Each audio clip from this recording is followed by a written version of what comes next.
Welcome to FM channel. In this video we are going to learn prime factorization, with the knowledge of factors and prime numbers. Every composite number can be factored as a product of prime numbers.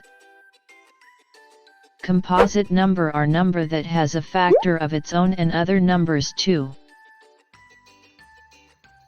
We say that 28 is a composite number. It is a prime factor of 2 into 2 into 7. Similarly, 75 is a prime factor of 5 into 5 into 3. Likewise, if we can able to write any number as a product of prime numbers, then we can call it as a composite number.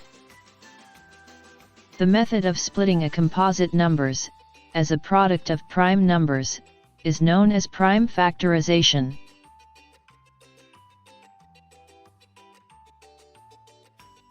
Thanks for watching. Support us by sharing this video.